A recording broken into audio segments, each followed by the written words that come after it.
Hello नमस्कार दोस्तों। तो आईपीओ तथा एसएमई आईपीओ की पहाड़ों के बीच में एक और एसएमई आईपीओ ओपन हो चुका Vishnu Surya project and infra limited का। तो जानेंगे हम कंपनी के काम के बारे में, उसके बाद देखेंगे आईपीओ डिटेल है, फाइनेंशियल कैसे हैं कंपनी के, ग्रे मार्केट में डिमांड कैसी चल रही है, अंत में बताएंगे अपना व्यू कि इस एसएमई आईपीओ में अप्लाई करना है या इसको अवॉइड करना है। तो सबसे पहले देख ले रहे हम कंपनी के काम के बारे में।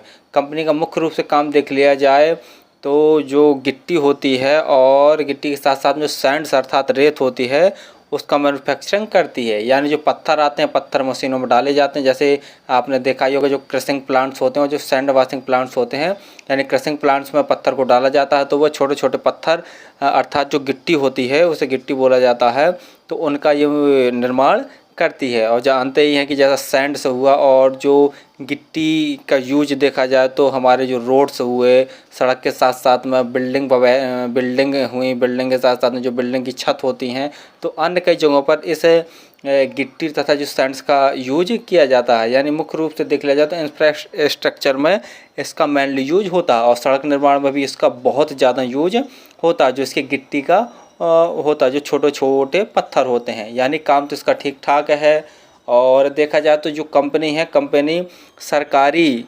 जो प्रोजेक्ट होते हैं, सरकारी प्रोजेक्टों पे तो काम करती है, साथ साथ में जो बड़े बड़े प्रोजेक्ट होते हैं जैसे लग्जरी विला हुआ, रिसोर्ट्स वगैरह हुए, तो यहाँ पर भी ये अपने माल को थोक के रेट में सेल करती है। यानी कंपनी को ऑर्डर पर ऑर्डर मिल रहे हैं। और जैसा हम देखेंगे फाइनेंशियल में कि इसके रेवेन्यू में भी साल साल बम्पर ग्रोथ देखने को मिल रहा है। प्लांट्स है स्टैंड वाशिंग प्लांट्स और जो क्रशिंग प्लांट्स है वो तमिलनाडु में ही इसके लगे हुए हैं। तो वहीं पर देखा जाए तो मुख्य रूप से इसको काम मिलता है, वहीं पर ये अपने काम को या अपने जो माल है, मटेरियल है, उसको थोक रेट में प्रोवाइड करवाते हैं। यानी काम तो लगभग आपको समझ में आ गया होगा। चलिए अब देख ले रहे हम कंपनी के आईपीओ की डिटेल के बारे में।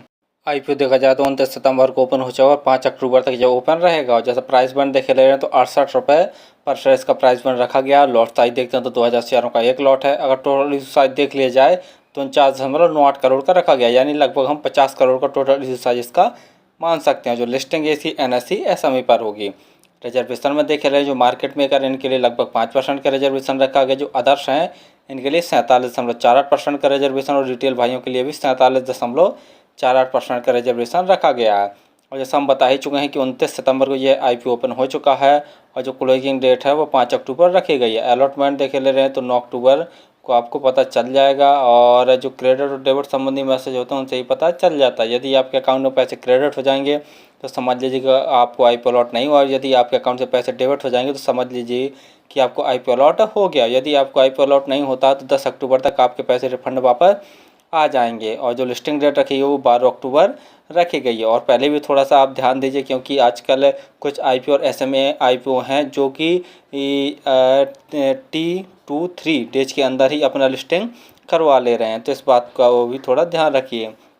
और यदि आप रिटेल कैटेगरी में अप्लाई करना चाहते हैं तो आपको लगभग 1,36,000 रुपये खर्च करने पड़ेंगे। रिटेल कैटेगरी में मैक्सिमम आप एक ही लॉट अप्लाई कर सकते हैं। एचएनआई कैटेगरी में 2 लॉट अप्लाई कर सकते हैं, उसके लिए आपको 2,72,000 रुपये खर्च करने पड़ेंगे। शेयर होल्डिंग देखे ले रहे हैं, आईपीओ आने के पहले इनकी 88.74% है और आईपीओ आने के बाद इनकी शेयर होल्डिंग 62.24% बचेगी, यानी ठीक ठाक ही इनकी शेयर होल्डिंग बचेगी। पी देख ले रहे तो 2.69 है और आईपीओ आने के बाद इनका पी रहेगा वह 9.63 हो जाएगा। यानी देखा जाए तो ठीक ठाक वैल्यूएशन पर यह अपने प्राइस बैंड या आईपीओ को लेके आए हैं। और मार्केट कैप देख लेते हैं 167 करोड़ का कंपनी का मार्केट कैप है, यानी मार्केट कैप ठीक ठाक है। आरओई देखते हैं 27.86% और आरओसीई 31.22%। और पहले हम बता चुके हैं कि लगभग जो एसएमई आईपीओ होते हैं इनका जो आरओई और आरओसीई है लगभग 20-25% से ज़्यादा होना चाहिए, तो वो कंपनी सही मानी जाती है, यानी आरओई आरओसीई सही है। फाइनेंशियल में देखे ले रहे हैं कि जो कंपनी के एसेट्स हैं साल दर साल लगातार बढ़ रहे हैं। और रेवेन्यू की बात करते हैं तो मार्च 2021 में कंपनी का रेवेन्यू 6,339 लाख के लगभग था। मार्च 2022 में बढ़कर 9,603 लाख का टोटल रेवेन्यू हो गया। मार्च 2023 में देखते हैं तो 13,326 लाख का टोटल रेवेन्यू हो गया, यानी साल दर साल टोटल रेवेन्यू में बम्पर ग्रोथ देखने को मिल रहा है, यानी इसको ऑर्डर पर ऑर्डर मिल रहे हैं। प्रॉफिट आफ्टर टैक्स में देख रहे हैं तो मार्च 2021 में कंपनी का प्रॉफिट 229 लाख का था। मार्च 2022 में बढ़कर 2,158 लाख का टोटल प्रॉफिट हो गया है।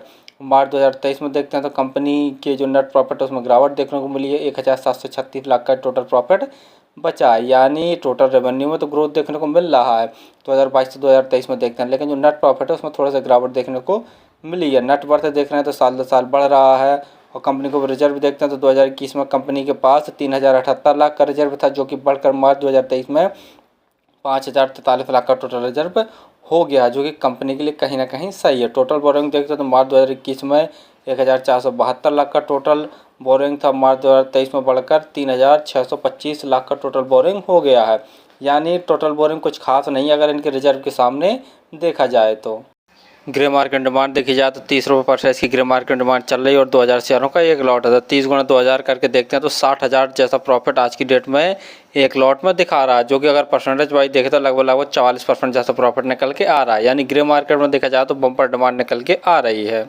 फाइनली हमने देखा कि कंपनी का काम तो बहुत बढ़िया है और जैसा हम बता ही चुके हैं कि जो गिट्टी होती है अर्थात बड़े पत्थर मशीन में डाल ले जाते हैं, जो क्रशिंग प्लांट्स होते हैं वहाँ पर छोटे छोटे पत्थर कई कैटेगरी में तोड़ के निकाले जाते हैं। तो उनका निर्माण जानते ही उनका यूज जानते ही होंगी, सड़क निर्माण हुआ, बिल्डिंग निर्माण हुआ, तो अन्य जगह पर इनका उपयोग होता है और साथ में सैंड्स का निर्माण भी है करती है। तो यानी काम तो देखा जाए तो ठीक है। और साथ में दूसरा इसके फाइनेंशियल देखे ले रहे हैं तो फाइनेंशियल में तो साल दर साल बम्पर ग्रोथ देखने को मिल रहा है। जैसा देख रहे हैं कि इसको ऑर्डर पर ऑर्डर मिल रहे हैं, तो जिसके कारण इसके total revenue profit after tax में भी ग्रोथ देखने को मिल रहा है। लेकिन हाँ, 2023 में प्रॉफिट आफ्टर टैक्स में जरूर थोड़ा सा गिरावट देखने को मिली है। बाकी ग्रे मार्केट डिमांड देख ले रहे तो बम्पर ग्रे मार्केट डिमांड चल रही है, लगभग एक लॉट में देखा जाए तो लगभग 60,000 जैसा प्रॉफिट दिखा रहा है। तो यानी अगर तीनों पॉइंट पे देखा जाए तो कंपनी सही है। तो फिलहाल तो मैं इस एसएमई आईपीओ में अप्लाई करूंगा और आप किसी भी आईपीओ एसएमई आईपीओ में अप्लाई करें तो एक बार स्वयं के एनालिसिस जरूर कर लिया करें और अपने रिस्क पर ही किसी आईपीओ या एसएमई आईपीओ में अप्लाई किया करें। धन्यवाद।